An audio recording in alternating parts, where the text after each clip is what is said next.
Alors, il y a un nouveau chapitre qui s'ajoute dans la saga de l'ex-député Claude Surprenant, qui est toujours en quête de justice. Oui, Claude, pour commencer, peut-être un petit rappel des faits. Monsieur Surprenant qui a été élu à l'Assemblée nationale en 2014 sous la bannière de la coalition Avenir Québec dans la circonscription de Groux. 3 ans plus tard, il se fait exclure du caucus de son parti suite à des allégations de transactions irrégulières dans ses dépenses. Monsieur Surprenant a été blâmé par un rapport du commissaire à l'éthique de l'Assemblée nationale de l'époque, rapport basé majoritairement sur les propos de Julie Nadeau, ex-employée du bureau de Surprenant responsable de la comptabilité. Monsieur Surprenant s'est toujours défendu de ces accusations. En 2022, le tribunal administratif du travail lui donne raison et relève les nombreux mensonges véhiculés par Madame Nadeau. Il y a un an, l'unité permanente anticorruption l'a condamnée, cette Madame Nadeau, à 15 mois de prison avec sursis et à une amende de 2 400 $ pour fraude, parjure et usage de faux. Elle avait détourné 8 000 $ des coffres du député dans son propre compte en banque. Mais l'histoire ne s'arrête pas là. Non, durant ces années de procédure judiciaire, M. Surprenant a perdu sa réputation. Il est défait aux élections de 2018 alors qu'il se présentait comme député indépendant. À la lumière de la condamnation de Mme Nadeau, l'Assemblée nationale a sommé la nouvelle commissaire à l'éthique de rouvrir le dossier de M. Surprenant. C'est Dominique Bélanger, une juge à la retraite mandatée expressément pour cette affaire, qui a donc rouvert le dossier et qui a conclu que l'Assemblée nationale devait annuler le blâme qui avait été déposé sur M. Surprenant, ce qui a été fait en mai dernier. M. Surprenant nous a accordé une entrevue exclusive la semaine dernière. Pour lui, la levée du blâme était nécessaire, mais il ne pense pas que justice ait encore complètement été rendue. On peut l'écouter.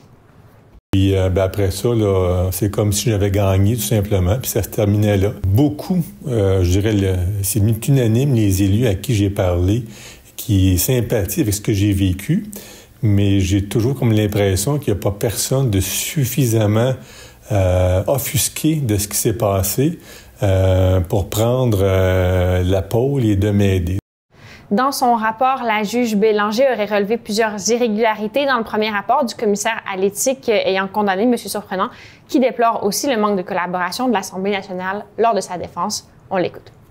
Quand Julie Nadeau me poursuivait, et l'Assemblée et la Coalition Avenir Québec, ce que les deux autres ont voulu faire rapidement, c'est de se sortir de ça en disant que c'était moi qui étais son employeur, puis eux n'avaient pas d'affaires dans ça.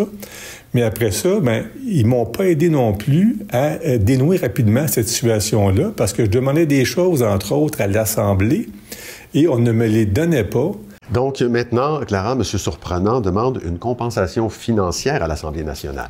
Oui, il a envoyé une missive au bureau de l'Assemblée nationale faisant état des conséquences financières et personnelles de ces injustices qu'il a vécues et qui se font toujours ressentir dans son quotidien. C'est donc une somme de 2 millions de $ qui est demandée par M. Surprenant à Québec. M. Surprenant estime à 2 000 heures la charge de travail qu'il a dû effectuer pour se défendre dans les procédures judiciaires, car Mme Nadeau l'avait aussi poursuivi au procès de créance. Pour le moment, ce 2 millions de $ n'est qu'une demande, ce n'est pas une poursuite ni une mise en demeure, mais M. Surprenant se dit prêt à se battre pour que justice soit faite. On règle des dossiers en gentleman dans la vie, là, et inévitablement, on parlera d'un règlement certainement à ce moment-là, qui va être juste, mais dans le cas contraire, ils le savent très bien. Moi, je vais aller jusqu'au bout. Alors, donc, je m'attends à ce que d'ici Noël, j'ai une réponse d'eux autres. On suivra ça de près. Donc, Claude, d'ici là, M. Surprenant fait appel aux valeurs de l'Assemblée nationale pour le règlement rapide de cette affaire, soit la neutralité, l'ouverture, l'excellence et la pérennité. On l'écoute à nouveau. Il y a devant l'édifice du Parlement à Québec une statue de Honoré Mercier. Et puis, c'est écrit sur la statue que, pour nous, je fais le résumé, pour nous, la justice, c'est important. Et s'il le faut, on va retourner en arrière, corriger, réparer et payer. Alors, donc, c'est ce que je leur demande. Puis, évidemment, que si jamais ils ne veulent pas se rendre à l'évidence, je pourrais, de façon symbolique, louer une grue puis aller enlever la statue, finalement. Et si ça se règle de cette manière-là, est-ce que ça sera la fin de la saga? Bien oui, Claude, M. Surprenant souhaite bien sûr mettre derrière lui cette période difficile qui s'est étendue sur presque 10 ans de sa vie. Et au bout du tunnel, il a un objectif. On peut l'écouter une dernière fois. Toute cette histoire-là m'a enlevé un privilège que j'avais de représenter les gens à l'Assemblée nationale, mais surtout aussi d'accomplir ce que je voulais accomplir, c'est-à-dire de contribuer à la collectivité, améliorer le sort de chacun, faire ma part. Donc, tourner la page, et j'ai évalué la possibilité de refaire de la politique et puis de boucler la boucle, puis de reprendre l'engagement. Donc, je veux régler ça pour le faire en toute quiétude et avec un engagement entier ensuite, là.